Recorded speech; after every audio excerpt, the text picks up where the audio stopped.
Greetings everyone. In this video I'm going to be shading Scary Fear. Alright, so the shading is actually my second least favorite thing to do after the inking. But it's interesting and a really important step.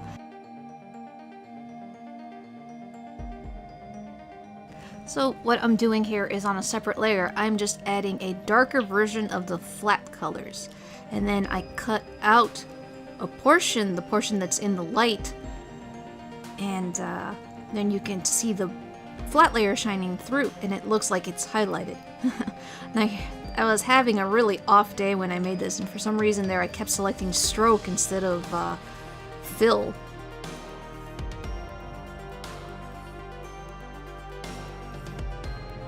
So anyways, cutting out the portions that are in the light make it look like he's got highlight. Now here's the interesting thing about Scary Fear. He has black skin, but his flat color is a dark gray actually.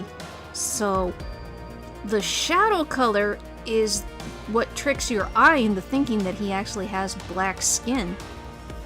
And then we add highlight and color tones, and that's going to be in another video.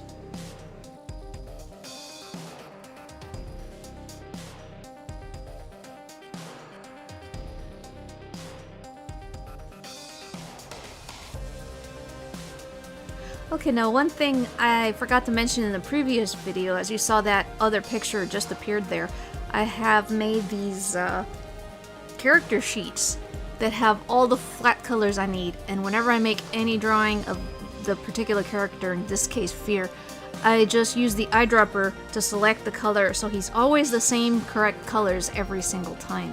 And then I do darker versions of those. And here I'm having trouble placing the selection, and that's the shape I want, and that's where the light's falling on his shoulder.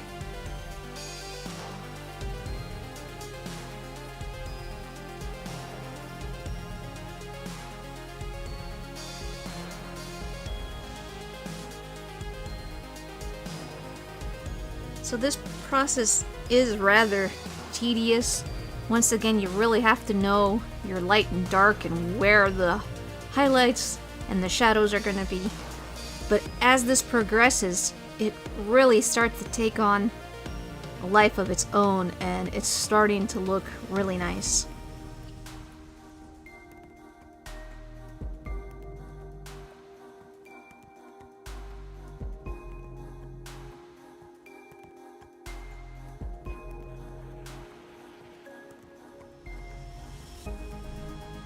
Shading his arm here was kind of fun. I selected the wrong layer for a moment, but then I got the correct one, and you cut it out, and it just really looks like the light is shining on him from above.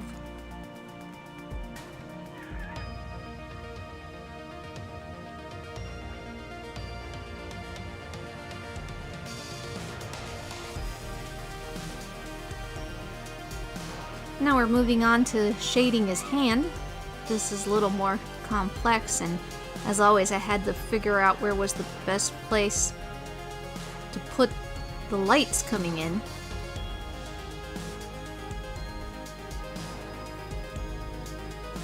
And like I said in the last video, yeah, it takes a long time to master this, and even once you have, there's gonna be all these certain drawings, or maybe even every drawing, where you still have to really think about and figure out where the light is going to be coming from and where to place it.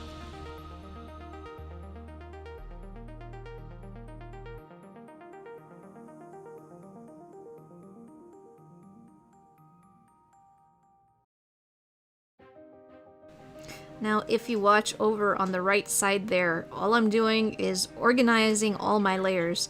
It's really important if you have a bunch of layers like this to put them in the groups. That way you can turn off certain groups later on and see what you're doing if you're working on something that's in the background.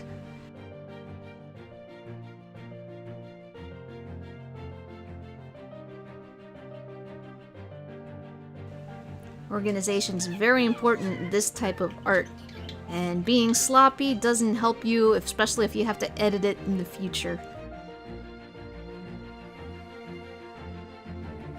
Okay, now in this I'm using a different technique. In the previous one I was adding shadow and cutting out so you could see what's behind. In this case I am actually painting the lights onto his eyebrows to make it look like he has hairy eyebrows.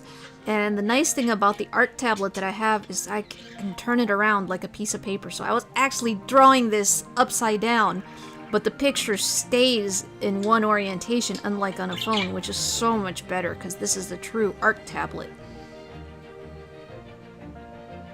And there we go. Now it looks like he has hairy eyebrows.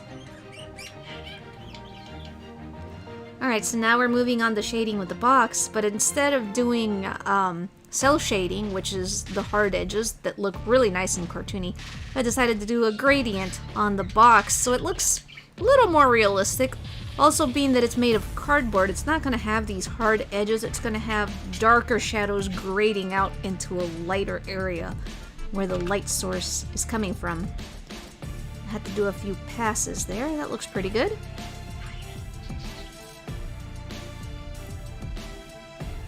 Now the annoying thing about this particular gradient tool is that you can't always get it to go the way you want. And here you see me struggling. There I delete, try again, no, too far in the other direction, and good enough. It's not where I would really have wanted that shadow to go, but it's acceptable, and sometimes you just have to do it because you'll never find the correct angle. And that's pretty much it. Color the lines, and the box looks, you have to choose which type of brown. I finally decide on one and it looks nice now. So there we go. It's done as far as regular shades on Scary Fear. Still have a long way to go on this drawing. So next up will be gradients, dark gradients, light gradients, highlights, and eventually getting to the fun part for me, which will be adding special effects like the glow on his eyes and the colors reflecting on his face, and that'll be a really neat thing. So getting there. Alright, hope you guys enjoyed that. Des, signing off.